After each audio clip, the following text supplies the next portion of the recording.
gbólóhùn mélòó wò nínú ọ̀rọ̀ yín ta lè bí yóò ràn án ta ni yóò sì lọ fún wa. Ìdẹ́nu orúkọ Jésù Kristi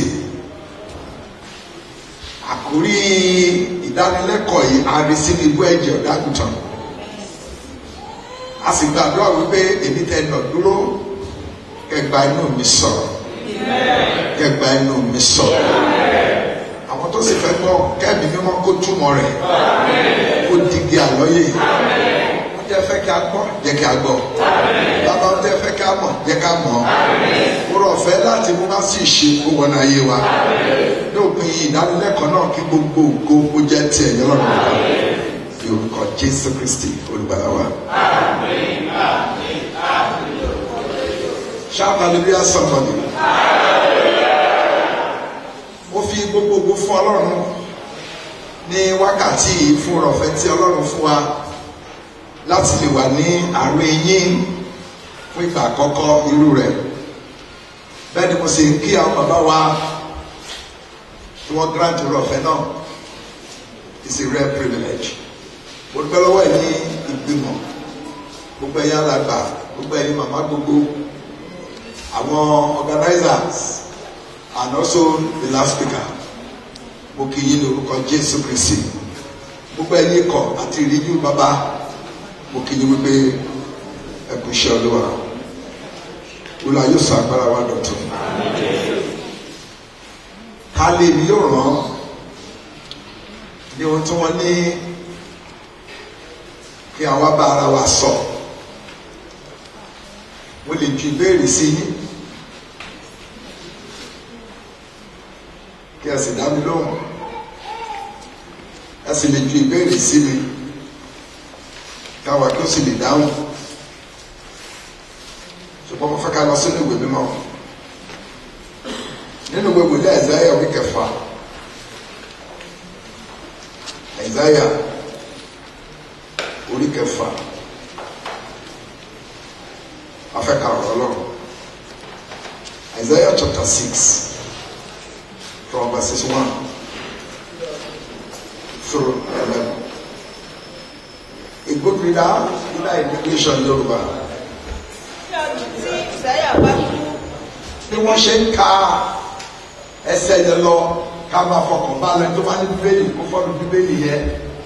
Àgọ́ ìgbà wo ní nǹkan yẹn ṣẹlẹ̀? Ìbẹ́ntì wo ló ṣẹlẹ̀? Kí ló lead sí gbólóhùn tó jáde? The Bible will speak by itself. You can listen. If you don't listen, you can't understand it. Bí wọ́n ṣe ń kà á, ẹ jẹ́ ká máa fọkàn bá lọ bẹ́ẹ̀.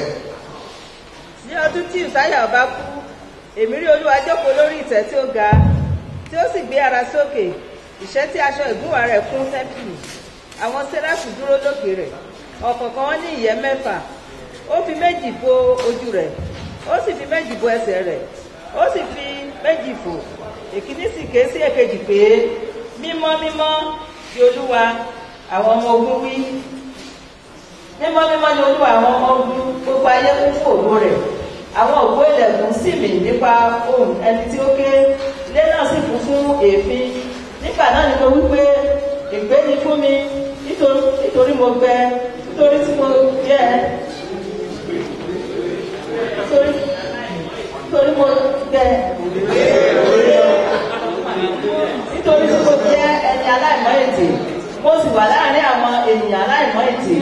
Nítorí tí ojú mi ti rí ọba olú àwọn ọmọ ogun. Nígbà náà ni ọ̀kan nínú àwọn séráfù fò wá sọ́dọ̀ mi. Ó ní ẹ̀ṣẹ́ iná ní ọwọ́ rẹ̀ tí ó ti fi ẹmu mu láti orí pẹpẹ wá. Ó sì fi kàn mí lé ẹnu.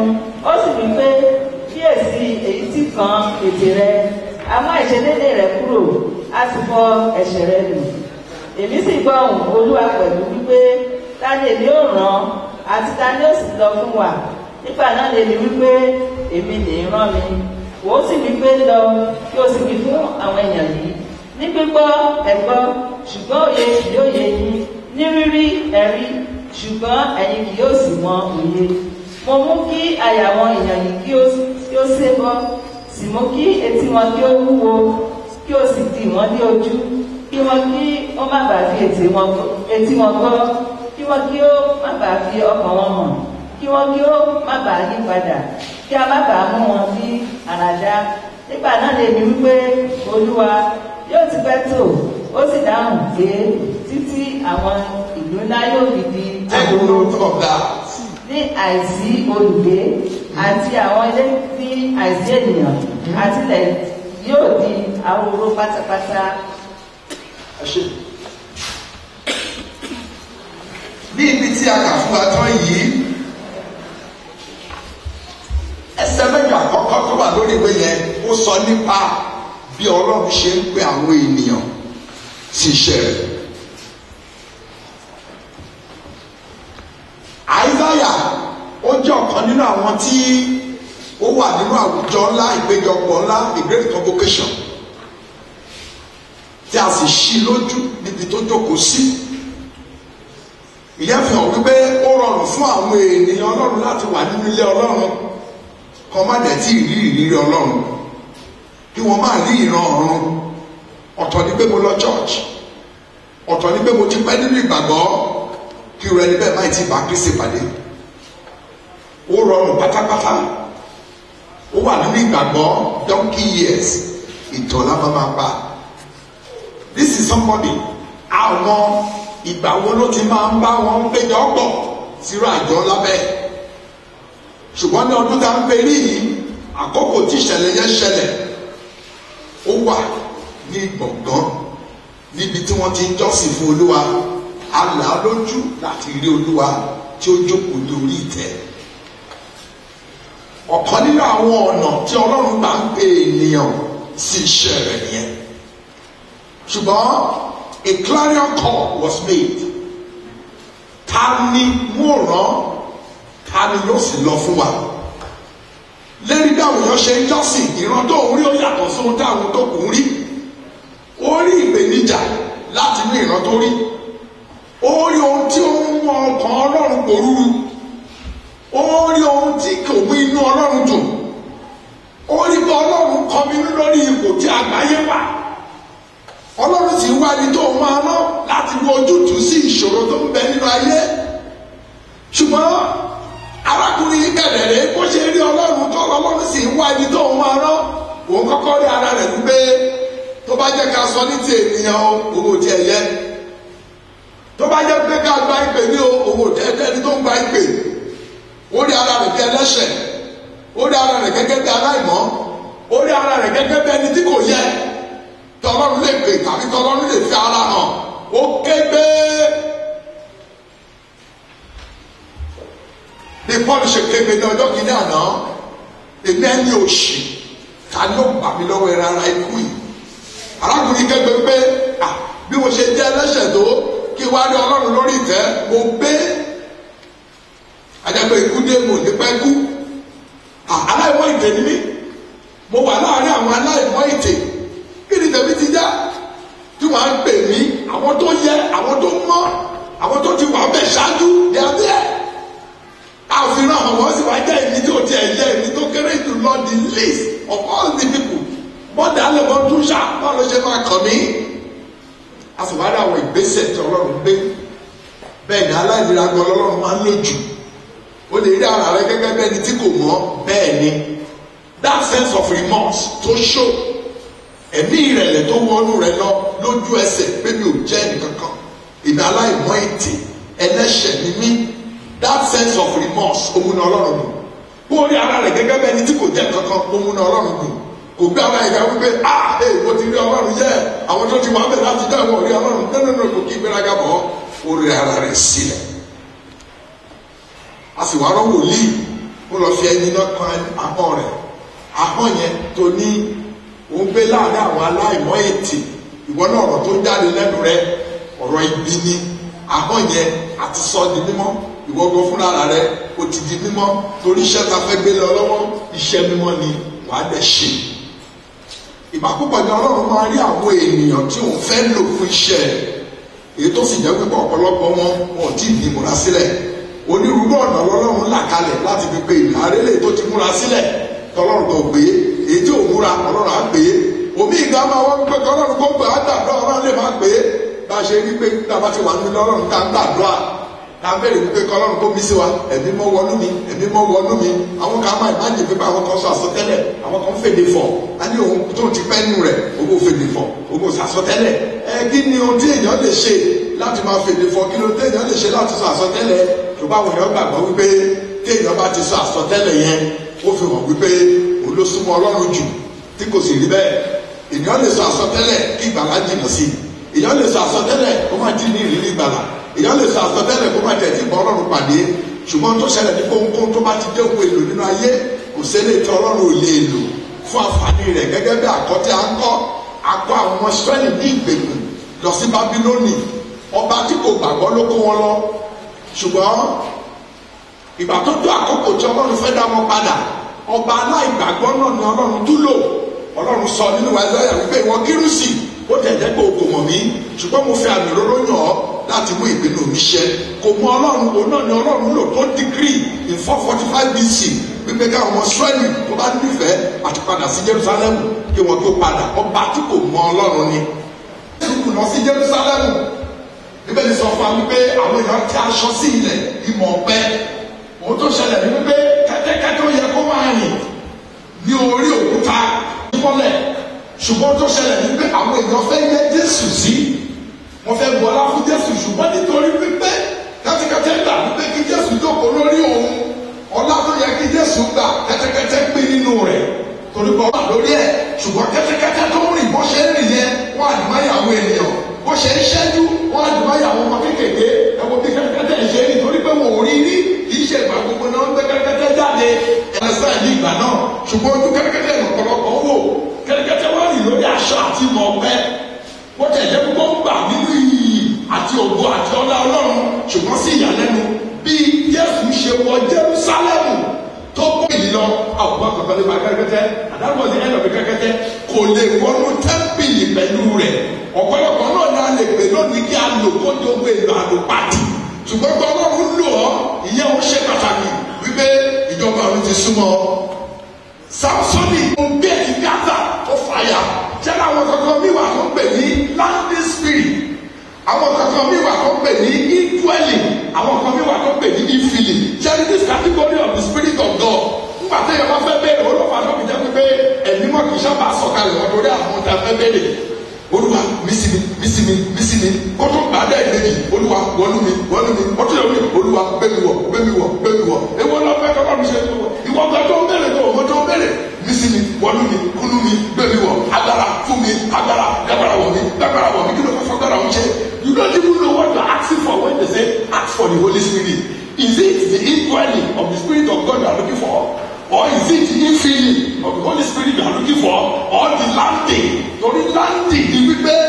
ẹ̀mí mọ̀ yẹn bà lé ọ a sì rán ẹni iṣẹ́ sí ìjọ bí ti sinmi náà tó ẹgbọ́ ọ̀rọ̀ Olúwa fine it landed on you use it to deliver a message to the congregation after the delivery of the message in the past tó bá dẹ̀ ti lọ that is the end lọ́ọ́ bà lé ọ ó lò ọ́ ilé òní kọ́ bá lọ sí ilé aṣẹ́wó lọ́la ìpẹ́lẹ̀ dúró kúkò dẹ̀ lọ sọ́nà àpáàdì the difference between landing spirit the infilling of the Holy Spirit and the indwelling eré àyẹ̀kọ́rọ̀ ní kí n lọ yóò ní ṣàlàyé bí yẹn but we are talking about whom shall I serve bí ènìyàn ṣe ń gba ìpè fún iṣẹ́ Olúwa and that's what I'm telling you eléyìí náà ni Isaiah tó bá pàdé nínú àwọn experience ẹ̀ so God issue a general call for anyone and Isaiah took it personally ká lè mi yóò rán kì í ṣe pé èyí Isaiah nìkan ló wà báwọn tó wà bẹ́ẹ̀ pọ̀ ó bẹ̀ ṣe kó jẹ́ wípé kì í ṣe Isaiah nìkan lórí ìran yẹn ní ìgbà náà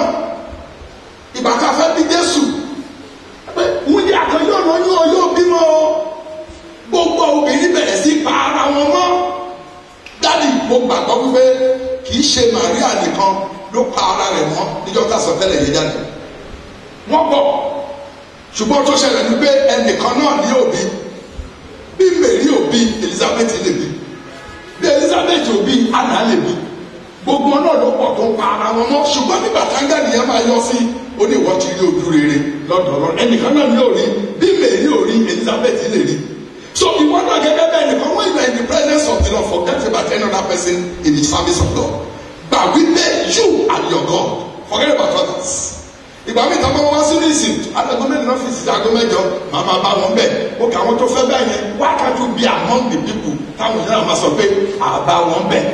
You look at yourself as an individual because the salvation of God is individualistic. Kì í ṣe lórí group. No, you and your God, and this is the encounter Isaiah experienced in the synagogue. Òun àti Ọlọ́run rẹ̀, and they began to judge. Wọ́n bẹ̀rẹ̀ sí exchange pleasantries. Nínú ibẹ̀ yẹn, ó gba iṣẹ́ ìránṣẹ́, ó gba ìmúláradá, ó gba àtúnbí, ó di olóríire, ìgbé ayé rẹ̀ yí padà. Wọ́n ṣe kọ́ pẹ̀lú ọjọ́ ẹ̀rọ tí wọ́n ti pẹ́ tó lè ti máa wá síbẹ̀. Ṣùgbọ́n ọjọ́ yẹn, something good took place in his life. Àwọn náà kọ́ láti jọ́ ta ti wà nínú ìgbàgbọ́. Kí ni àwọn ìrírí wa nípa ti Ọlọ́run báwo ló ṣe rí? Our experience about God, how has it been? Ṣé kìí ṣe bá a ṣe wà 10 years ago náà láì ṣe wà? Ṣé kìí ṣe bá a ṣe wà 5 years ago náà láì ṣe wà? Ọmọ tá a bá fi sílé ìwé I expect wípé ló bá parí primary 6 a lọ sí secondary maybe 3 6 JSS SL okúrò mbẹ kó lọ sí university 4 years. Tó bá máa wà ní university kò ní máa sọ̀rọ̀ bí ọmọ primary. Tó bá wà ní 400 level kò ní máa sọ̀rọ̀ bí ọmọ JSS 3. Ìgbà tó bá dẹ̀ jáde after as a graduate á dẹ̀ máa sọ̀rọ̀ bí graduate.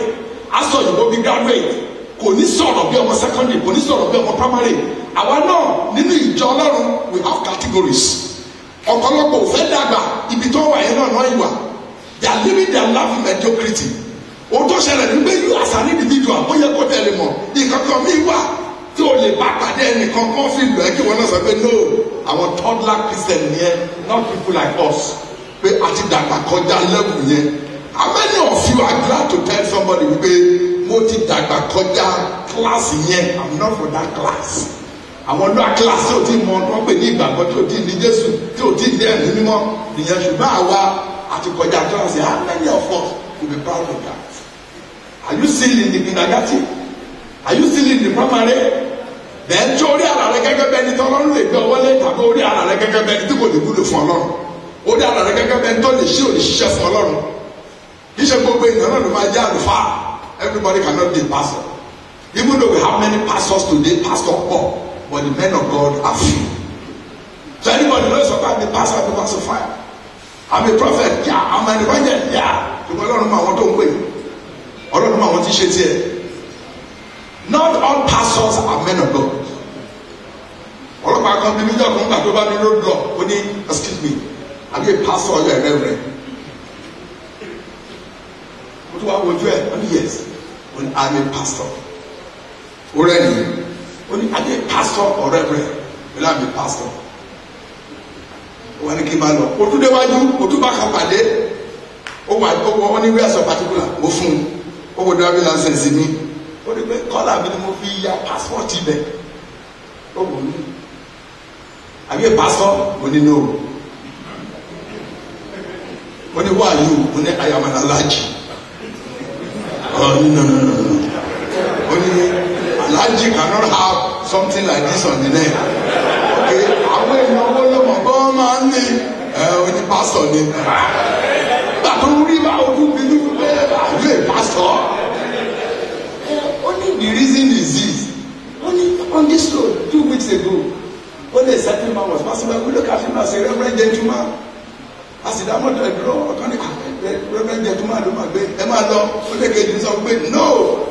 Let us have been given the mandate to stop and check. He's a man of God only.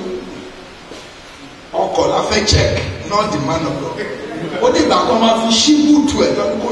How many things your good only know? Okay. Láti lè jẹ́rìsí ṣìkárí olórí ènìyàn lọ́mọ bẹ́ẹ̀ French. Rẹ́pẹ̀lẹ̀ sá come on why is this? Ẹranko ní abitẹ́niọ̀ onígbòrògbò gba Nàìjíríà ṣèbí jẹjẹ. Ó ní kí ni òfin bẹ̀rù 250,000 naira 500,000 naira ó lè sọ wípé out of office. Ó ló make sure pé òun rú débẹ̀. Ó ní unfortunately ó ṣe débẹ̀ tó lọ sínú ọ́fíìsì tó bá ọ̀gá ohun wọn tọ́jọ́ sọ́mẹ̀ ó ló rẹ̀ jáde wọnú mọ́tò ó lè lọ.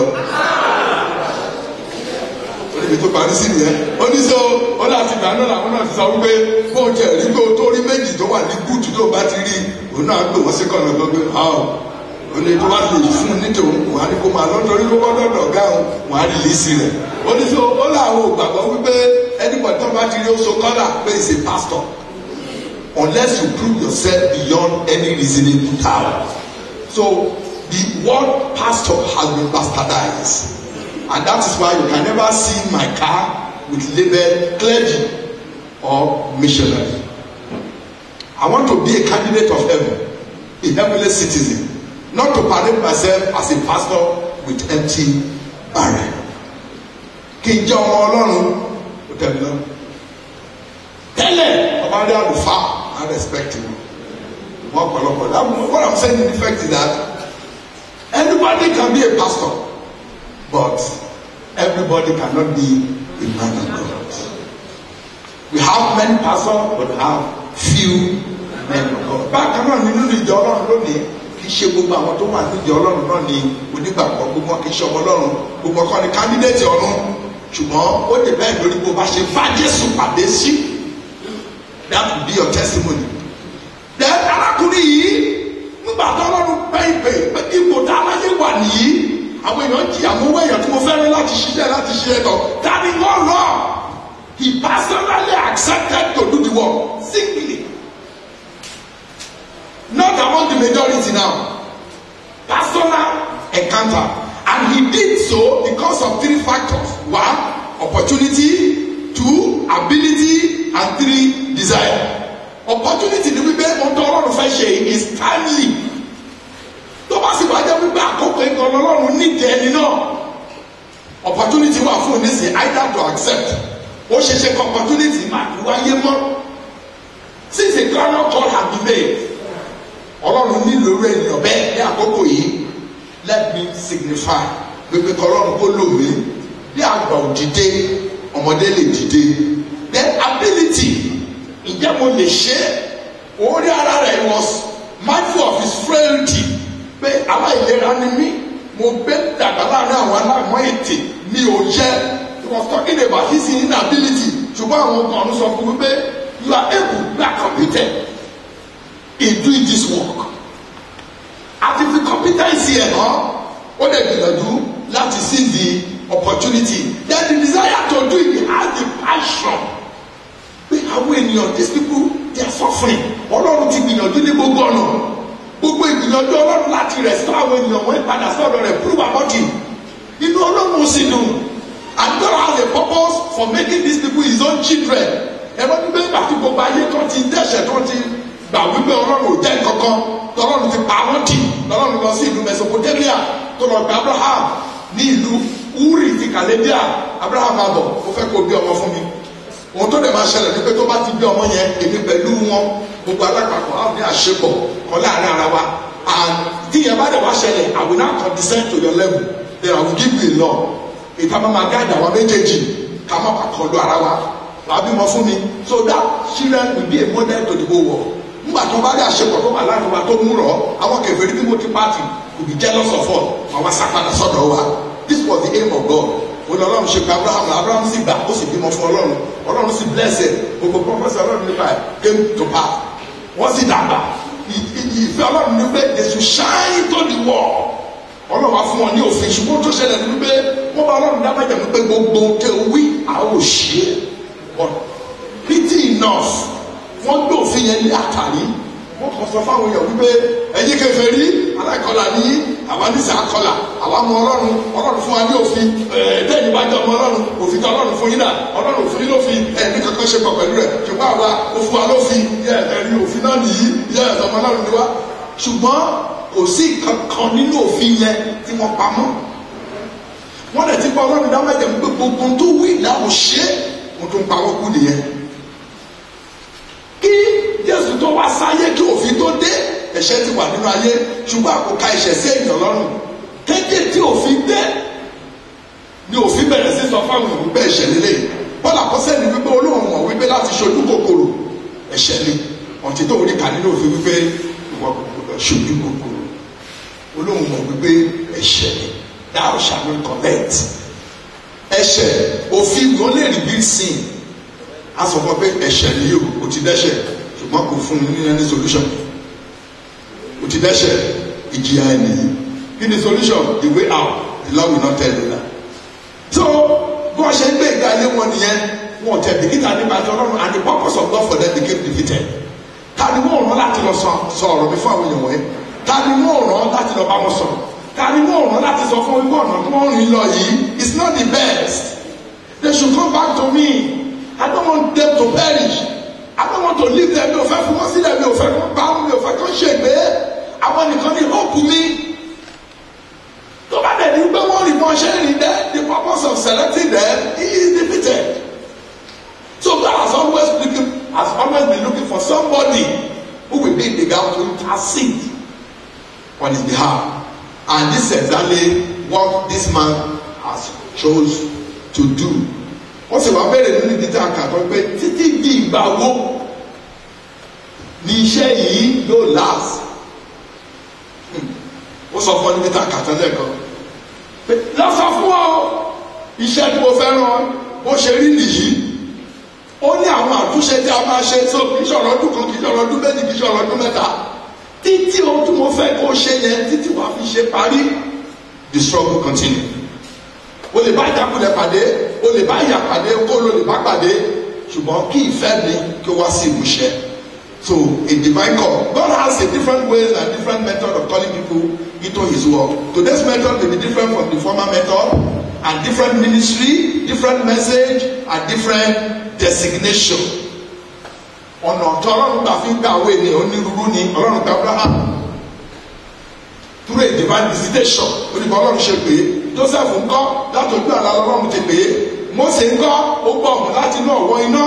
Tòró jẹ́ ẹni tó gbéraga Ọlọ́run sì wò wípé ọ̀nà tó lágbára náà ni mo lè gbà fi mú ọkùnrin torí kì í gbọ́ kì í gbà. Then Áárónì Ọlọ́run pé nípasẹ̀ arákùnrin rẹ̀ Mósè, Joshua ń kọ́ nípasẹ̀ Mósè náà ni a gbà pé Gideon through an angel, Samuel through God's audible voice. Wò láti pé ìyẹn ó sùn kó gbóhùn ṣùgbọ́n kò adé kó mọ́ ohun tó gbọ́.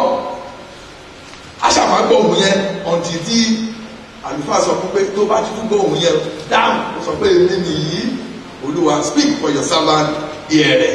So Dáfídì náà ń kọ́ òun náà gba ìpè Paul, Timothy, Babalọlá and others olúkúlùkù gba ìpè. Ọ̀nà tí olúkúlùkù wọn gbà fi gba ìpè tí wọ́n yàtọ̀. Babalola had an audible voice of God. Joseph! Kò tí ẹ̀ lísìn. Kílẹ̀kílẹ̀ yẹn ló ká lára. Wọ́n ti tí kílẹ̀kílẹ̀ sọ. Tó mọ̀ wípé Babalawo was one of the stubborn servants. Ọkùnrin yìí ní ìbá fàdúrà hàn kò ní lísìn sí ni. Kàràpìlà dúró òṣìṣẹ́ mọ́. Àti wá kúrò mẹ́ẹ̀. Wọ́n wo jẹ́ kí lọ sí mi. Wíwọlé tó wọlé. Gbogbo ọ̀run lọ bá bẹ́ẹ̀ ọ̀rà mo ń pè ọ́ ṣe gbọ́kùn ọ̀dídọ́jọ́ mẹ́ta ọdún kúrò ní yàrá ẹ̀ wọn mo fẹ́ lò mo fẹ́ràn ẹ̀ níṣẹ́. Bàtà Ọlọ́run bá sọ Ọlọ́run bá nítorí Ọlọ́run fẹ́ lò fún Ọlọ́run sọ fún àmì tó béèrè lọ́wọ́ Ọlọ́run fún ní àmì tó máa fi mọ̀ pípé òun lò rán níṣẹ́. Ìpè Ọlọ́run ó yàtọ̀ sí ara. Àrígbàtà Abraham tó béèrè pé Ọlọ́run kó fún mi ní sáà wípé màá bímọ pé bíbá yìí o máa fún èmi àti ọmọ mi pé òótọ́ ni wípé through my seed the nations of the world will be blessed. What is a sign? Okay. Sign tí mo máa fún ọ ní wípé àwọn ọmọ rẹ yóò sírú ọmọ rẹ tó lérò pé òní bí wọn ó sírú fún irinwó ọdún ó lè díẹ̀. Lẹ́yìn ìgbà yẹn wọ́n bẹ̀ wọ́n wò àwọn ni wọ́n kó wá síbí sáì tọ́lọ́run fún yẹn àwọn ọmọ rẹ̀ dẹ̀ sírú lóòótọ́ ẹ wá wo ọ̀nà tó wọ́n gbà fi lọ sí Egypt. Joseph ló kọ́ lọ lẹ́gbàá ẹ jẹ́kọ́ bàtà ọmọ ẹ lọ torí ìyàn wọ́n sì débẹ̀ wọ́n fún wọn sí Góṣẹ́nì wọ́n gbòòrò sí ọ̀títọ́ bá kọ́ jẹ tí kò mọ Joseph tó wà mú wọn lẹ́rú you can imagine tẹ́lẹ̀ 430 years in servitude. Àtọ́jú àkókò lọ́lọ́dún it is time promising for Abraham to take these people to the promised land. Mose wọn náà nínú ràn wọn ni wọ́n lò ọlọ́run pé Mósè dìde Abraham ti kú Mósè ló tún kọ́ jáde kúrò lóko ẹrú kó kọ́ wá sí ilẹ̀ ìlérí yẹn ilẹ̀ ìlérí yẹn tá a ṣe fún ọ yìí àwọn èèyàn ń bẹ̀bẹ̀ àwọn tó ń bẹ̀bẹ̀ àwọn Jebusite àwọn Perizite àwọn Hivite àwọn Hittite àwọn ló ń bẹ̀bẹ̀ so àwọn èèyàn ti ọkùpá ilẹ̀ yẹn lọ́wọ́ lè gbà kán sì débẹ̀ gbogbo àwọn tẹ bàbá bẹ́ẹ̀ lé gbogbo ọ̀dà nù and occupy the place ìgbà tó bá divide the portion àwọn kan létí wọn àwọn kan létí wọn àwọn tí ò létí wọn wọ́n dé gbogbo bẹ́ẹ̀ sí wọn lọ́rùn ilẹ̀ yẹn àwọn kan ló ní wọn promise Abraham occupy ẹ̀dá nígbà àwọn tó sì níbẹ̀ àwọn ìran Kénáánì ní àwọn ọmọ Noah ẹ̀rọ ti wípé Noah ó bí àwọn ọmọ mẹ́ta èyí tó jẹ́ àkọ́bí nínú wọn tí wọ́n pè ní Ham ó ní ìhòòhò bàbá ẹ̀ nígbà tí bàbá ẹ̀ mọ ọtí bàbá rẹ̀ nígbà tí ọtí kúrò ní ojú rẹ̀ ó ní gbà àwọn àbúrò ẹ̀ méjèèjì tí ẹ̀gbọ́n wọn lọ sọ fún bẹ́ẹ̀ wá wọn bàbá wa ó mọ ọtí ó ṣí kàtà sílẹ̀ àwọn àbúrò rẹ̀ méjèèjì ṣe àti Jáfẹ́tì wọ́n mú aṣọ wọn fẹ́ ẹni rìn wọ́n fi bo ìhòòhò bàbá wọn ìgbà tó ọtí kúrò lójú bàbá ó wá fún ohun tí ó ṣẹlẹ̀ àwọn méjèèjì tó fi aṣọ bo ìhòòhò rẹ̀ ó súre fún wọn ṣùgbọ́n àkọ́bí Ham tó fi bàbá ẹ̀ ṣe yẹ̀yẹ́ bàbá ẹ̀ fẹ́ kọ́ sí ẹ̀ ṣùgbọ́n ìgbà tí wọ́n jáde kúrò nínú ọkọ̀ lẹ́yìn ikú omi Ọlọ́run ti súre fún wọn Ọlọ́run dẹ̀ sọ wípé kò sí ẹnikẹ́ni tó gbọ́dọ̀ gégùn fún yín ẹni tó bá gégùn fún yín ègún yẹn yóò padà sórí rẹ̀ tó òun ò jẹ́ gégùn fún Ham ṣùgbọ́n kí ló ṣẹlẹ̀ he now pronounce curse for the generation yet unborn. Curse be upon Canaan, a servant of servant shall he be. He will never have a permanent place of dwelling. He will turn to become a vagabond. Nínú àwọn ọmọ wọn yẹn tí àwọn bí tó ń pè ní Kénáánì àwọn ló ní ilẹ̀ yẹn tí àwọn Hivite, Hittite, Perizite tí wọ́n ń gbé tí a ṣèlérí fún Abraham tàbí káwọn ọmọ Israẹli lọ kú báyìí kọ́ sì lé kúrò bẹ́ẹ̀ because the cause was that a servant of servant would they continue to be they will never have a permanent place of dwelling. You cannot see reason why they were driven away from their land. Ibẹ̀ la ká ọmọ Israẹli lọ ẹ lọ gbé bẹ́ẹ̀ o ti fi fún yín. Ó bẹ̀rẹ̀ sign your children will be in the servitude for 30 years. Ṣùgbọ́n nígbà tí Gideon bẹ̀rẹ̀ àmì olùwàjọ oníkìlá nínú agbára mi ìjọba fẹ́ bẹ̀rẹ̀ àmì àwọn àgùntàn tí mo mú sílẹ̀ yìí jẹ́ kí òjò rọ̀ ẹ̀bì májò kàn ọlọ́sìn gírántì ok olùkọ́ bẹ̀rẹ̀ lẹ́ẹ̀kan sí má bínú o jẹ́ kí ìrísí sí kó má ṣe kan ilẹ̀ ó dẹ̀ níbẹ̀ ṣe é wípé ìbálò Ọlọ́run pẹ̀lú àwọn ènìyàn kò dì ṣe and that is why o ní láti fi agbo alágbo ṣe ìgbàgbọ́ nǹkan míì wà tí táyé lè ṣe kó mú jẹ tí ìwọ bá ṣe ó lè mú ọ lómi pé ṣèbí church kan náà là ń lọ ṣèbí àjọ ń gbàdúrà ṣèbó sàṣọ tẹ́lẹ̀ ẹ wo nǹkan tó ṣe ṣèbí Ọlọ́run òbínú èmi náà lè ṣe tó bá dán òun àdántán ohun tó ṣẹlẹ̀ ní wípé òun wá sí church ó wá ń gbọ́dọ̀ ọ̀fẹ́ Ọlọ́run sórí ṣùgbọ́n ìwọ o lè jẹ́ àyànfẹ́ Ọlọ́run tó sì ẹ́ kó orúkọ rẹ̀ àti kọ sínú ìwé yìí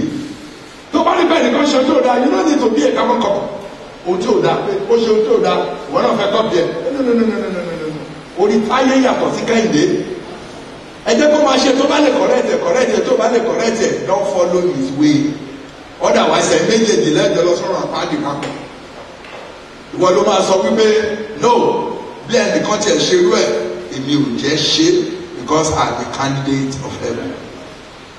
Tell somebody, are you a candidate of heaven?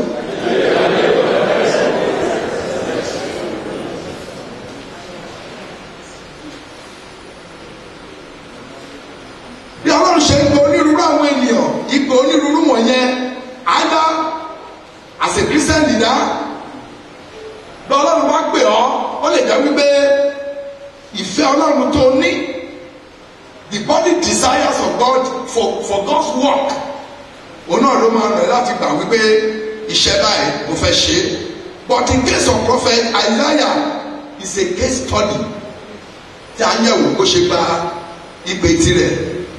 It is one thing to receive a call and yet another to respond to a call. Have you ever noticed that experience of Isaiah parallels our own process of responding to a divine call to lead.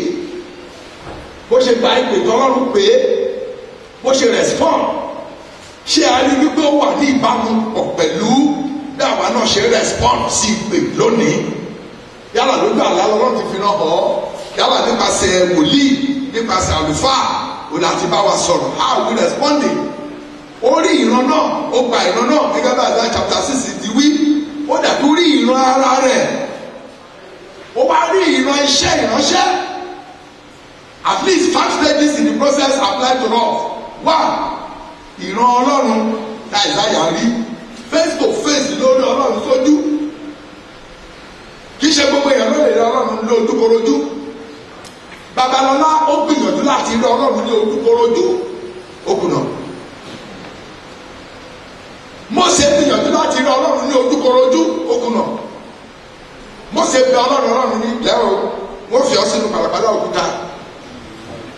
Wọ́n fi ọ̀pá mọ́ wà rí ọkọ̀ já.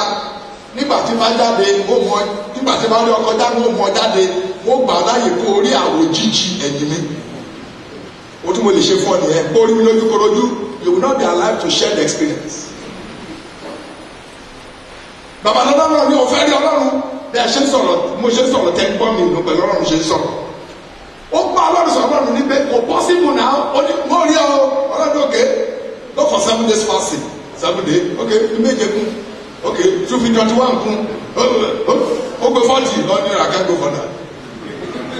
Lord, I want to see you. It's all right. Show me now, okay, bájúmọ́ ògiri ẹ̀ kó máa wò ó. Gbígbó ògiri tó wó ògiri, wáá, ìtura ló yọ sí.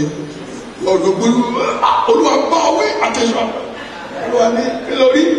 Ó ní ibi tó ti fẹ́ jáde, ó ní ejò ló jáde bẹ́ẹ̀. Ó lè mí náà lórí yẹn. Àpò nínú ejò lórí o. Ó ní mo ti sọ fún ìwọ ló fẹ́ gbà. Báwo ló ṣe fẹ́ describe mi tó bá rí mi? Kò sí ẹnikẹ́ni tó lè rí mi kó wà láàyè. Ṣùgbọ́n àyọ̀kọ́ ta ní wípé nígbà tí Stefanu ta sọ lókúta tó kéde ìyèrè ta sọ lókúta tó fẹ́ kú ọ̀run ṣí sílẹ̀. Ó dà wọ́n gẹ́lẹ̀ Ọlọ́run. Ó rí Jésù. Ó rí ẹ̀mí mímọ́. Wọ́n ṣe ṣí sílẹ̀. Wọ́n múra láti tẹ́wọ́ gbà á. Ohun tó ṣẹlẹ̀ ní wípé ayọ̀ ibi tó ń lọ tó rí ó sì gbàgbọ́ òkúta tí wọ́n jùlọ pé Olúwa jọ dáríjì wọ́n lórí wọn ọmọ tó ń ṣe òkúta yẹn fún wọn lọ́rọ̀ fẹ́ kọ́ máa jùlù mí sí i tó bá mọ̀ pé òkúta tó ń jùlù mí yẹn bí ògbó ni mo ń lọ wọn kì bá jù dáríjì wọn ó jẹ́ kọ́ máa jù má fi wọ́n ṣe kankan jẹ́ kọ́ máa jù he was having that joy ṣé ìgbà yẹn ni I'm ready, let's go. He was unable to share the experience with the people who were ìdí ẹjọ́ mọ̀ wípé Jésù nìyí ọwọ́ báyìí. He couldn't share the experience. Ọjọ́ tó bá rí Ọlọ́run lójúkorojú, that is the day you die. Because how you going to describe him for people? Báwo la ṣe wà lójú méjì àbí apá kan lójú àbórí kan? You can't describe him. Our God is indescribable. As long as ẹ wà nínú ara yìí, you cannot. Isaiah gbọ́dọ̀ lọ rí Ọlọ́run lórí ìtẹ́. Ó wá ṣàlàyé fún mi kí lórí. Jòhánù gbọ́dọ̀ ní ọgbẹ́ orí Ọlọ́run lórí ìtẹ́ kí lórí. Orí kìnnìún bẹ́ẹ̀, orí ejò, orí erin, ó dẹ̀ rí àwọn kírísà, orí àwọn omi, orí àwọn màràmánà tó ń kọ yìí dẹ́ka. Orí ẹni náà ó kú ibẹ̀. Kò lórí ẹ̀, kò rí ọwọ́ ẹ̀, kò rí ẹsẹ̀ rẹ̀, ó ṣàkú bẹ́ẹ̀, ó dẹ̀ funfun gbọ́dọ̀. Báwo ló ṣe fẹ́ describe rẹ̀? Ó dẹ̀ láwọn àgbà mẹ́rìnlélógún wọ́n yí ibẹ̀ ká, wọ́n kàn mímọ́ mímọ́. Ṣùgbọ́n báwo lọ́lọ́run ṣe rí ṣojú kan lórí àbí méjì? He cannot describe him. Ó ṣàríwó pọ̀, ó náà ní Yorùbá tó bá fẹ́ kí Ọlọ́run, màá kúkú máa bú Ọlọ́run. Màá ní ilé tí yín kára bí ajere, èébú ìkan nìyẹn. Màá ní wọ́lẹ̀ níwájú wọ́lẹ̀ lẹ́yìn. Èébú nìyẹn, bàbá kẹ́nìkan sọ pé ẹ má dá lórí ètò wọ́lẹ̀ wájú wọ́lẹ̀ lẹ́yìn. Ṣé ẹ gbà á? Àyìn àbí ìwọ Ọlọ́run gbà, okó yóò kẹ́ ẹ pè mí. Àná ilé ilé tí yín kára bí ajere, ìgbà tí ọkùnrin tó ń pè ní tó ṣe bàbá kọ ni wípé Tọ́pẹ́ Àlàbí ó ní fòfòrò létí ìgbàgbọ́dá ẹlẹ́nu fàáfà onígbògbòdò olóògbé ti yí rí owó ọjọ́ tó kọ́ pọ̀ lẹ́nu ẹgbẹ́ náà lọ́kùnrin bí Ọlọ́run yìí ẹlẹ́tí fàáfà ẹlẹ́nu gbogbo olóògbé ọlọ́wọ́ jẹ́ kíkí rẹ̀ ní ẹ̀fọ́ ẹ̀sọ́ àtúndì àkúkú rí báwo la ṣe fẹ́ describe rẹ̀ sọ ẹni communication la ń mú ó dẹ̀ accept yẹ ẹ̀yà máa sọ ọ́ ẹ bá gbẹ̀jẹ̀ máa sọ pé àpáta ni mí o bẹ́ẹ̀ ni mo dàbí tẹlifíṣàn o gbogbo ẹ̀ lọ́lọ́run because we cannot describe him but this man ohun tó yóò convince ẹ̀ wípé ọlọ́run bẹ lórí ìtẹ́ tí wọ́n sì rán níṣẹ́ ó sì lọ today's call to be a call to leadership position any Christian call today is didactic in nature go there to all people everywhere and make them my disciples ìpè kan ṣe tó kọ́mọ̀ tá a gbé ọmọlẹ́yìn Kristi òun náà ní ìpè wípé kí a lọ láti sọ gbogbo ayé di ọmọlẹ́yìn mi ìpè láti jèrè ọkàn ìpè láti mú àwọn èèyàn wá sí inú ìmọ̀ òtítọ́ mọ́mì ayé ti bàjẹ́ o ìjọ ti wọnú ayé ti wọnú ìjọ gbogbo aláǹgbọ lójoojúmọ́ ṣùgbọ́n ohun tó ṣẹlẹ̀ ní pípé ṣẹ́rí àwa gan tá a wà nínú ìjọ à ń fẹ́ pé kí àwọn èèyàn kó darapọ̀ mọ́ wa nínú ìjọ bí àwọn èèyàn ṣe ń wá tí wọ́n sì ń bá wa kí ni wọ́n bá pàdé ìjẹ́ wọ́n bá Kristi pàdé nínú wa ìjẹ́ wọ́n rí Kristi nínú wa tí wọ́n bá wọlé tó ọ̀bá rí Kristi kí lẹ́rù kó máa ṣẹlẹ̀ sí wọn tó ọba wọlé tó rí bí àtútù kí ni yóò ṣẹlẹ̀ sí wọn tó ọba wọlé tó bá rí wípé ibi tó jókòó sí ọ̀kan jókòó sẹ́yìn ọ̀kan jókòó síwájú ọ̀kan jókòó sẹ́gbẹ̀ẹ́ nínú chọ́ọ̀chì bí tó wà láti fẹnu bà ènìyàn jẹ́ ibẹ̀ yẹn ìwọ wà kọ́ máa ṣe ìfilọ̀ bíbá kí wọn náà máa sọ tirẹ̀ irú ẹni bẹ́ẹ̀ tó wọlé ṣó máa rí ara rẹ̀ wípé ibi tó yẹ kó dúró sí jọ́sìn nìyí ọ̀pọ̀lọpọ̀ wa la ń pa ìrere ọ̀pọ̀lọpọ̀ láti rán ọ̀pọ̀lọpọ̀ ọkọ̀ lọ sí ọ̀run àpáàdì nípa ìhùwàsí wa nípa ìṣesí wa nípa ìwà wa ó ṣeé ṣe kó má ní àǹfààní àti lọ sí ìwòròkó lálọ́kéde ìhìnrere ó ṣe kó má ní àǹfààní àti lọ sí ìkẹrẹ lálọ́kéde ìhìnrere ṣùgbọ́n ní àyíká ilé rẹ ní àdúgbò rẹ even in the church of God where you worship what is your own take on what is your own work what is your own duty oníṣẹ́ wọn fi ọṣẹ ọṣà fine wọn fi ọ sídìí owó òun jẹ òun àná ti bẹ́ẹ̀ bá òfin náà fine òun ṣe olóró obìnrin rere fine ìgbà míì gan ṣe ká má tiẹ̀ fi ọjọ́ yẹ Deaconess good tó o bá jóye ó bẹ́ tàdúgbò jóye ọ̀pọ̀lọpọ̀ ní oyè tó jẹ́ yóò gbé lọ sọ́run àpáàdì torí ọ̀pọ̀lọpọ̀ ti gbà láti máa fọlá dẹ́ṣẹ̀ I am a Deaconess I am an elder ṣe ní àwọn tó láyọ̀ jùlọ nínú church àwọn tó sọ wípé ẹmú ìdámọ́ wa yí wá wọ́n sì mú wá ẹmú ọ̀rẹ́ yí wá wọ́n sì mú wá ẹmú missionary fund yí wá wọ́n sì mú wá ẹmú ọ̀rẹ́ aláìní wá wọ́n sì mú wá ẹ jẹ́ ká gbàdúrà Olúwa irúgbà wo ìyọrẹ ni wọ́n ti fún ọ o Olúwa tẹ́wọ́ gbà á yà á sí mímọ́ lò fògo rẹ̀ Olúwa fẹ́ Jésù Olúwa ó máa bá yín lọ lé yín Jésù Olúwa Olúwa mo yàn lóko lọ́pọ̀lọpọ̀ fún ọ̀fẹ́ tó fún mi láti jọ́sìn fún ọ ìbùkún tó ti fi lé mi lọ́wọ́ lónìí má ju bọ́ sọ̀nù gbogbo forúkọ mi mọ́ yín Jésù Kristi gbàdá wa wọ́n ti ṣe ìrúbọ wọ́n ti gba ìbùkún wọ́n ti gba ilé wọn lọ ṣe rí ẹ̀yin tẹ́ wá wà nínú dénjà ẹ̀yin tẹ́ gbogbo yẹn tẹ́ lọ́ka ẹ̀yin lẹ́ wà nínú dénjà how you counting the money kò lè jẹ́ ìyàlẹ́nu tabari ìwọ tó lọ́ka owó yẹn tó mú díẹ̀ nínú ẹ̀sákò kò lè jẹ́ ìyàlẹ́nu tabari ìwọ ṣà tọ́ ní kó gbówó lọ sọ́run kó bá wọn ṣẹ́ chéńjì ó ṣẹ́ nǹkan míì kó dẹ̀ mú nǹkan míì sákò kò lè jẹ́ ìyàlẹ́nu àwọn tó jẹ́ ọ̀ṣà kan tó ń gbowó bí ìjọba máa lówó wá wọn ṣà ló wà tí ìjọba ní lówó wá wọn ṣà ló wà ọ̀ṣà tó yẹ kó fi tayọ̀tayọ̀ láti máa gba ọrẹ kó máa kọ̀dọ̀kà ó yẹ kiri gbogbo kiri ẹ̀ máa dùn kó máa smile wọ́n á gbọ́ àwòrán àsìkò wá ṣe kúrúkúrú.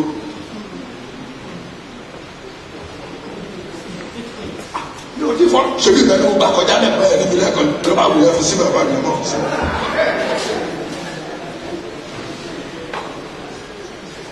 túbọ̀ kọ́ yẹ dáàbì.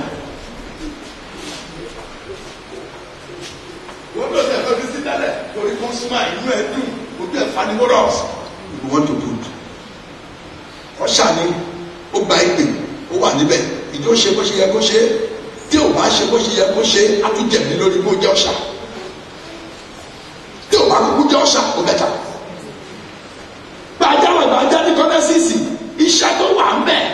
òun ló ṣe pàtàkì fún Ọlọ́run kí ṣòye jẹ tó jẹ.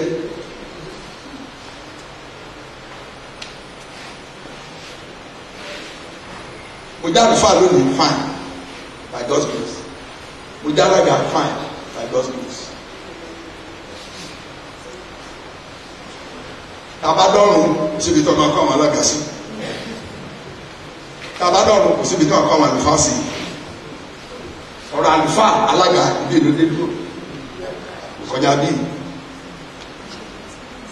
àfijẹun tọ́jú àwọn èèyàn fún mi ọ̀yà alágbà ṣe mú fún ọ mo lè gba sálárì tó kí n kú kéde lọ́sọ̀rọ̀ pàdé nínú abẹ́ àlùkọ́là tí mo wà yẹn kí ni mo ń dánwò ń bẹ̀. Am I in the will of God? Am I winning soul or killing soul?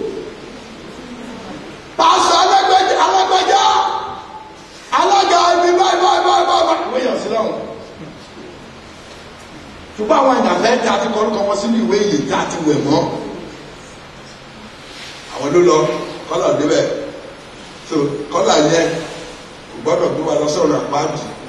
Tójú ọ̀tún ẹ̀ bá fẹ́ mú ẹ̀kọ́ sẹ̀ kúkú yọ. Ìgbà mìíràn téèyàn bá dírẹ́sì dáadáa jẹjẹ mọ̀ pé kéèyàn dírẹ́sì dáadáa ó máa mú yàn gbéraga. Kéèyàn wọ súùtù ó máa mú yàn gbéraga.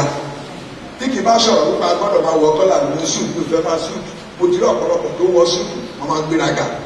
Aṣọ ọ̀rọ̀ ó lè rí àdúrà àlùfáà gan ó wọ súùtù ó ṣe ẹ̀rọ súùtù yẹn ó ṣe dán àníkó wá mọ́ ọ rẹ sínú àgbo lọ́dà sí ẹ̀rọ jáde ọwọ́ sì ló fi mọ́ ọwọ́ ọ̀run ẹ̀rọ fọwọ́ sí ẹ̀rọ sínú àgbo yẹn ẹ̀rọ jáde nígbà tó lè bá ìjọ sọ̀rọ̀ wá kí wọ́n sáko báyìí. You see, I have to talk to you. Bẹ́ẹ̀ni wípé àwọn tó bá sọ̀rọ̀ bẹ́ẹ̀ni pé èèyàn wúruwúru ni wọ́n pé wọ́n jẹ́ kankan. Àdé nínú àwọn ọmọ ìjọ yẹn tí wọ́n ní òye jù wá lọ tí wọ́n ní ìmọ̀ jù wá lọ tí wọ́n gbọ́ jù wá lọ. Ṣùgbọ́n ọ̀rọ̀ fẹ́ la nígbà wípé a pè wá láti darí wọn kì í ṣe bá sọ jù wọn lọ. Tí òye ọ̀dọ̀ wá fa ìgbéraga kí wọ́n sákòókò àwọn wọ̀ pé wọ́n jẹ́ kankan. Àwọn àgùntàn Kristi ni wọ́n. We cannot talk to them anyhow. We cannot scold them anyhow. We cannot insult them anyhow. Ọjọ́ tí wọ́n ṣe dánrọ́ ẹ̀wò ní ọtọ́.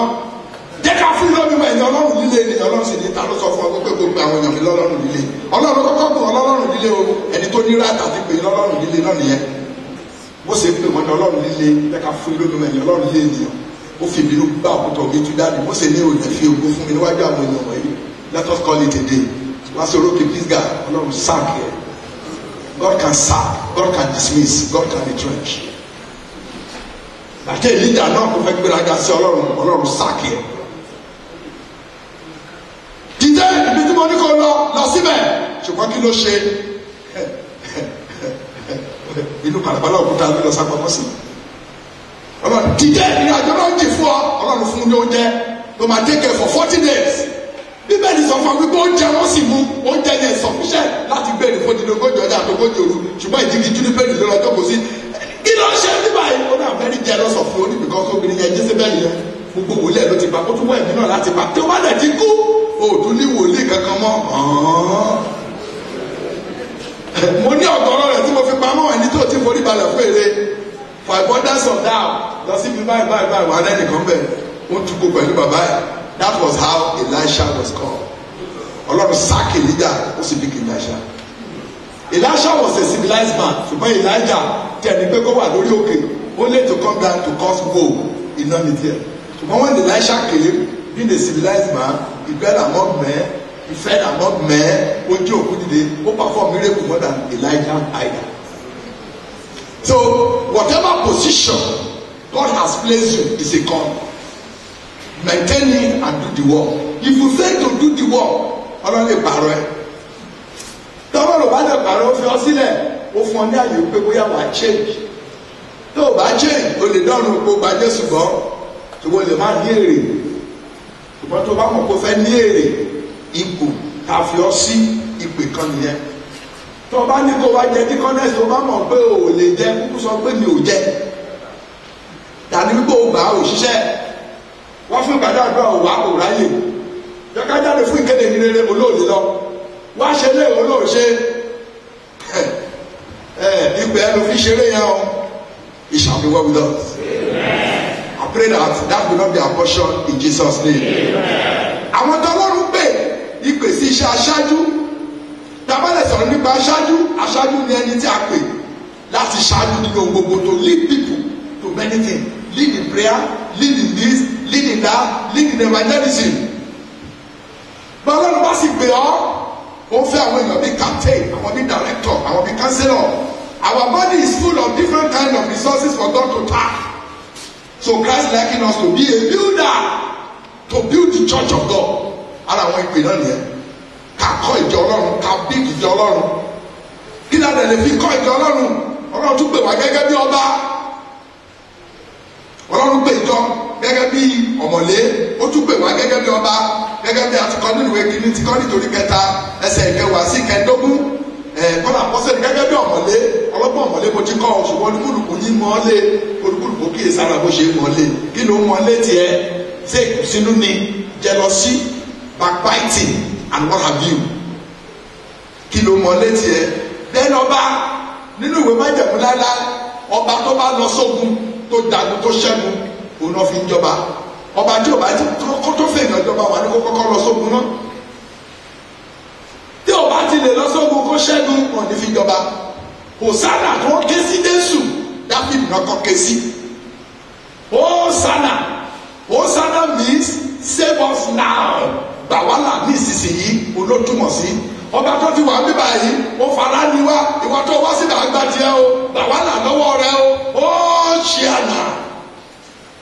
Dáfídì lẹ́nu kọ́kọ́ ké sí ṣùgbọ́n nígbà tí Jésù kú kẹ́lẹ́kẹ́tẹ́ wọ Jerusalem tó gé Hòsánà sí pé ẹni ọba tó bá máa jẹ́ ló máa ń parẹ́ di kiri ọba ní Hòsánà o gbà wá o wọ ọba tó wà bẹ́ẹ̀ kó tẹ̀ mọ́ṣẹ́ kó mọ́ kankan ṣùgbọ́n expectation wọn ni wípé Jésù yóò ṣe ìṣẹ́ gbogbo wà lábẹ́ ìjọba Róòmù wípé Jésù yóò wá dìde pé ọ̀yà afẹ́ ṣígun láti lọ sí Róòmù ká lọ bọ òmìnira wa Jésù ò dìde Jésù ò ṣe bẹ́ẹ̀ ṣùgbọ́n kí ló ṣẹlẹ̀ àwọn kan fọ́jú àwọn kan yára wọ́n gbà wípé bí àwọn Róòmù ṣe ń jẹ wọ́n níyà lọ́lọ́run gbẹ̀san lára wọn nípa fífọ́ wọn lójú nípa yíyà wọn lára Jésù dẹ̀ lóun wá látọ̀dọ̀ Ọlọ́run àwọn tó fọ́ lójú kò la ojú wọn àwọn tó yára kò mọ̀ lára dá ọkùnrin ìbáṣẹ Ọlọ́run jẹ́ ni ó jẹ́ ló wá látọ̀dọ̀ Ọlọ́run àwọn tó Ọlọ́run yà lára ló ń lára dá yìí àwọn tó Ọlọ́run fọ́ lójú no you are not from God. Ìwọ ilé ìta ọ̀rọ̀ sí pé wàá ṣígun wàá lọ gbọ́ òmìnira oní ìwọ ọba Messiah ọgbọ́n abẹ́ ẹ̀kọ́ mẹ́ta abẹ́rẹ́ mu this is a wrong Messiah it's not our Messiah because of his inability to rally them round to go to the Roman flood to gain their freedom. So that is the characteristics of the people, the ability to go to war, fight a war, win war. You can never be crowned as a king. So ọba tó bá dẹ̀ máa lọ sógun gbogbo ẹ̀yìn àgbàtẹ́wà bíbá láyé jọ́hún tí wọ́n ja ogun gbogbo ilẹ̀ gbọ́ ìtàn nípa ìtàn ogun kéréje gbogbo ilẹ̀ gbọ́ ìtàn ogun nípa àwọn ogun bíi àwọn jagunjagun bíi àwọn gbọ̀ǹkà ọ̀fọ̀yọ́ wọn bíi tìmọ̀ fẹ́ dẹ́ káàkiri tó ń jagun bẹ́ẹ̀ yẹn ọba ló máa ń ṣáájú ogun. So ìwọ náà gẹ́gẹ́ bí ẹnìkan if you are a king in this church you have to lead in the warfare of the church. Kò sí ìjọ kan tó ogun kì í dojú kọ ṣùgbọ́n being an elder ní ọ̀nìkan má sí nínú prayer warrior being a deaconess ní ọ̀nìkan má sí nínú prayer warrior apart from wípé wọn organize seminar ìgbàwọ lẹ́yìn deaconesses tẹ̀tẹ̀ organize ara yín for prayer ìgbà lẹ́yìn alàgbà tí organize ara yín for prayer. Is it not only to come to the meeting on Saturday just to come and command? Ṣùgbọ́n ogun ìjọ jẹ́ ìjà. You will leave the pastor alone to the battle front. Àdúgbà tó dẹ̀ sí ènìyàn tó ń tì lẹ́yìn láti dá ogun yẹn. Ìbálòpọ̀ oníborí wọn. Torí oníkan yóò dúró sílẹ̀ yóò gbàdúrà fún yín bó ṣàṣàn olùwàtúnṣílẹ̀ ìwọ àṣàn ní orúkọ Jésù mo ní kó kúrò mẹ́ ìwọ náà ní orúkọ Jésù kúrò mẹ́ àwọn yàrá sì dojú kọ o ètò àgbà ẹsẹ̀ mú tágbà ọwọ́ mú bọ̀ àwọn mélòó ló ń fi àdúrà ajá ọwọ́ yẹn kúrò ní ara rẹ̀ onìkan náà ni tó bá ṣubú wọn láṣẹ jù ẹ pọ̀ jù jù ẹ pọ̀ jù how many of you are really praying for them? That's another calling. If you are not doing so jẹ́ kí Ọlọ́run mọ ibi tí ìwọ wà lónìí pé ìpè tá a pè ní ìpè kíni ìlàjẹ ìpè ní sínú church wa ṣe oyè tí mo jẹ kí láti ẹsùn kí ni mo wá jẹ fún ta lè mi yóò rán ta ni yóò sì lọ fún mi. May the Lord bless us in Jesus' name. Mo ń wá o. The church of God is full of service area but no worker. In this service area, home visitors, health ministry, neighbor unit leader, literature committee, bulletin committee, recreational leader, tracts committee, an administrator, artwork, scripture reader, arrange altar flower, then beautician, then greeters. These are the services area. Whom shall I send, and who will go for us? Then Isaiah said, here am I, Lord, send me. And he said, go and tell these people, keep on hearing but do not understand, keep on seeing but do not perceive. The assignment given to Isaiah was specific. Message is clear. Go and tell them this. What is that?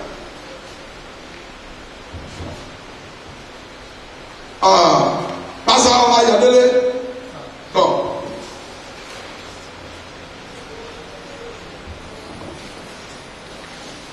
The message was specific, and the goal of any assignment must be SMART. It's an acrostic. SMART. Must be SMART. It must be specific. It must be measurable. It must be attainable. It must be realistic, and it must be tangible.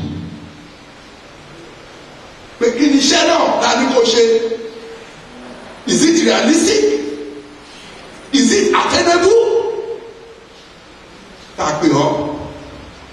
Then let me go back to the man I called.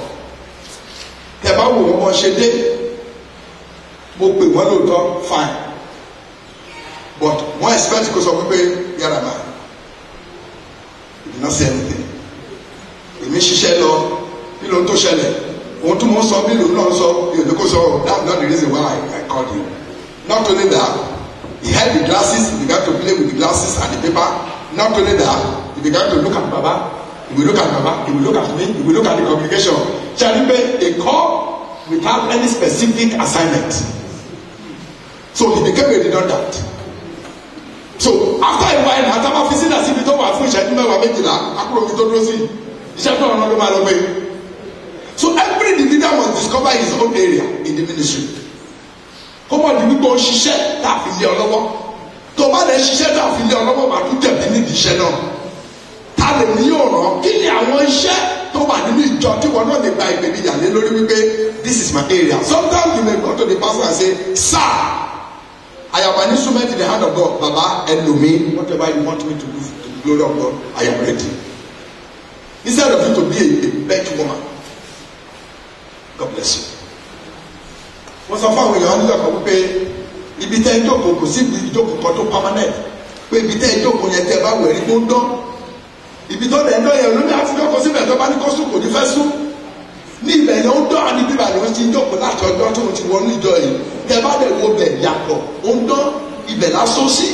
Ìṣòwò ohun tó pẹ̀lú ohun tó ń kí bẹ́ẹ̀ ibẹ̀ yẹn kó dán yàtọ̀. Kò ní fẹ́ kúrò bẹ́ẹ̀. Leave the place, let another person come there. Tí kì í bá ṣe gbogbo òrìṣà kan síbẹ̀ pé bíbá yà permanent. Ibi kan ṣe ní mo mọ̀ pé permanent here. Ìmù lórí gbogbo bíbá ìta ló permanent yóò ní táwọn síbi wà fún programu. Bíbá lómi ló jókòó sórí iṣẹ́ yìí. Ṣé ìyẹn ní kẹ́mọ́ ní alága òkèlè DCC mọ́? Mo yí ti táwọn àlàgbà jókòó sí ni àgbọ̀dọ̀ kúrò mẹ́. Ìgbà tí mo dé nísìn, mo gbọ́ ẹ̀yìn ni mo jókòó sí. Tí mo ń gbọ́ ẹ̀kọ́ lọ́sọ̀ ọkùnrin dé bàbá ibi náà jókòó sí kò bá kankan jẹ́ ẹ máa bọ̀ bísà kò bá kankan jẹ́ ohun tó ṣẹlẹ̀ ní wípé ṣé àwọn àgbà ló máa jókòó sí bí àbíbẹ́kọ̀ ní ìsìnkú jókòó ta ló jókòó sí bí alẹ́gbẹ́ alága òkèyè àbíbẹ́kọ̀ ta ló dìde alẹ́gbẹ́ alága òkèyè ẹ máa bọ̀ sà káàgbà pé ṣé àwọn ẹ jókòó síbẹ̀. Àwọn ìjókòó yìí pé ìjókòó jẹ́ ìjókòó alága òkèyè mo jókòó sí mo dìde dé alága òkèyè oníṣòwò jókòó sí gẹ́gẹ́ bí pásítọ̀ dìde ó dẹ̀ dìde gẹ́gẹ́ bí pásítọ̀ olùkùsóyè pé alága dìde bí mo wá jókòó sí ṣó sọ́dọ̀ alága kí sọ́dọ̀ alága bẹ́ẹ̀ kú. Ìgbà mìíràn wà nǹkan mi ìta máa jà lé lórí tí ò ní ìtumọ̀. Ohun tó lè jẹ́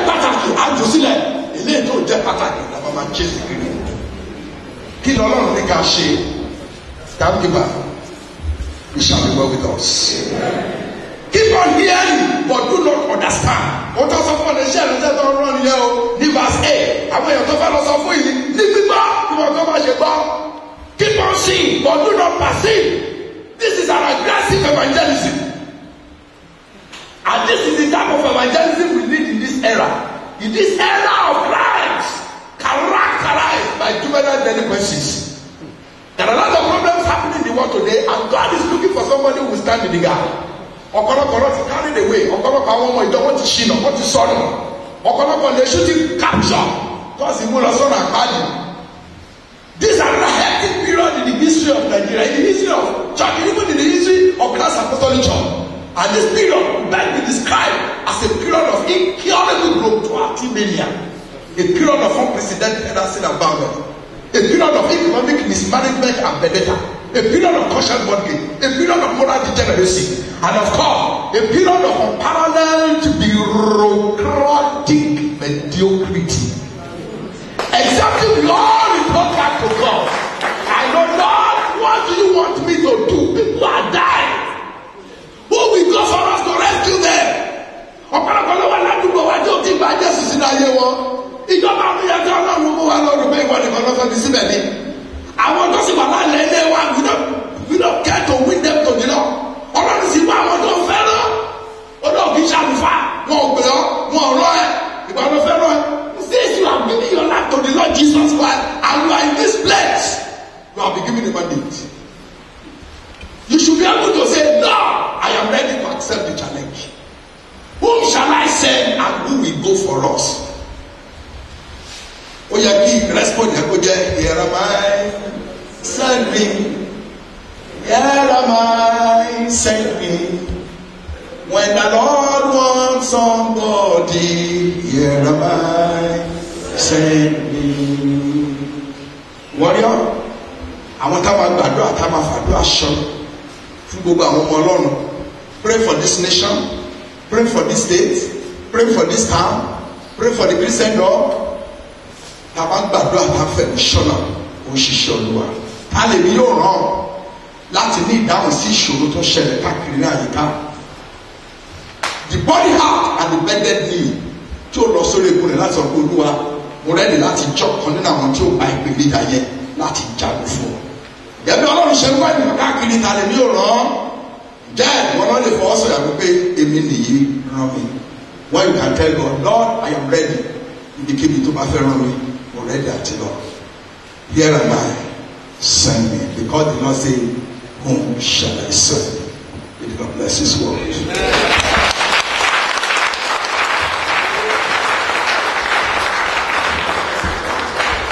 Gbàtà Olúwa ni.